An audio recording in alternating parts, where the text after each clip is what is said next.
Assalamualaikum warahmatullahi wabarakatuh. Bagaimana kabarnya hari ini anak-anak? Semoga kita semua diberikan keselamatan dan juga kesehatan. Amin ya robbal alamin.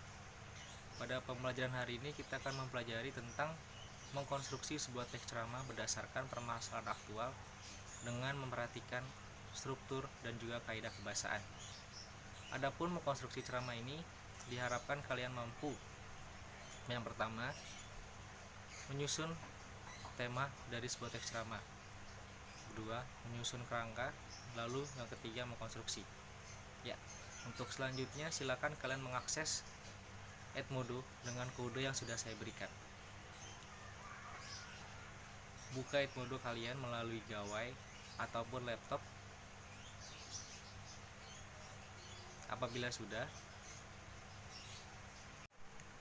Apabila kalian sudah memasuki platform Edmodo, di situ saya sudah melampirkan 3 berkas.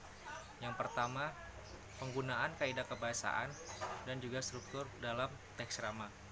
Lalu ada contoh dalam sebuah teks ceramah. Dan yang terakhir, penugasan berupa mengkonstruksi sebuah teks ceramah berdasarkan berita.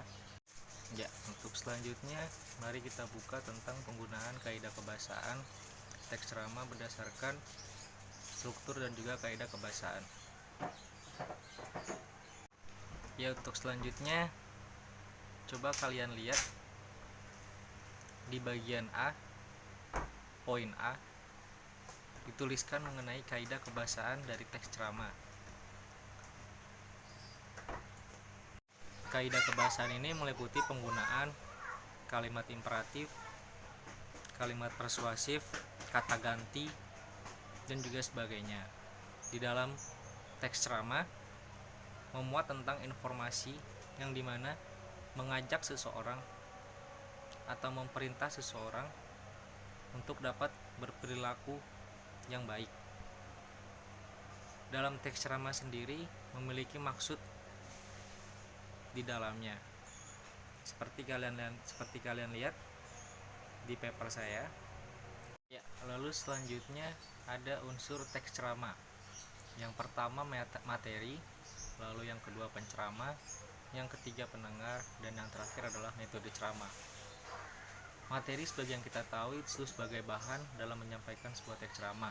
Sementara penceramah adalah orang yang menyampaikan isi dari teks ceramah tersebut. Lalu ada juga pendengar sebagai audiens dalam menyimak sebuah teks ceramah. Dan yang terakhir metode ceramah. Metode ceramah sendiri dibagi menjadi 2. Yang pertama extemporen dan juga impromptu. Extemporen hanya menjelaskan bagian-bagian penting atau gagasan semata. Sedangkan impromptu biasanya digunakan oleh para penceramah senior yang sudah memiliki jam terbang lebih banyak. Lalu pada poin selanjutnya terdapat struktur teks ceramah. Struktur teks ceramah sendiri terbagi menjadi 3 bagian. Yang pertama, pembuka, isi, dan juga penutup. Ya, selanjutnya kita akan memasuki penugasan, yang dimana kalian akan mengkonstruksi sebuah teks ceramah berdasarkan permasalahan aktual dengan memperhatikan struktur dan juga kaidah kebahasaan yang tepat. Ya, pada platform Edmodo saya sudah menaruh bagian tugas yang dimana kalian akan menonton video berita terlebih dahulu mengenai video yang telah saya berikan di Edmodo. Selanjutnya kalian mengubah video tersebut ke dalam sebuah teks ceramah menggunakan kaidah kebahasaan dan juga struktur yang tepat, sehingga teks ceramah yang kalian buat dapat dipahami oleh semua orang dan juga dimengerti oleh para pembaca. Ya, pada form selanjutnya saya sudah menyertakan contoh dari teks ceramah. Kalian boleh meniru, tetapi jangan menggunakan kata kalimat pun yang sama. Itu hanya sebagai contoh agar kalian mengerti dan memahami tentang bagaimana cara dalam mengkonstruksi sebuah teks ceramah berdasarkan strukturnya dan juga kaidah kebahasaan yang meliputi pembuka, isi, dan juga penutup.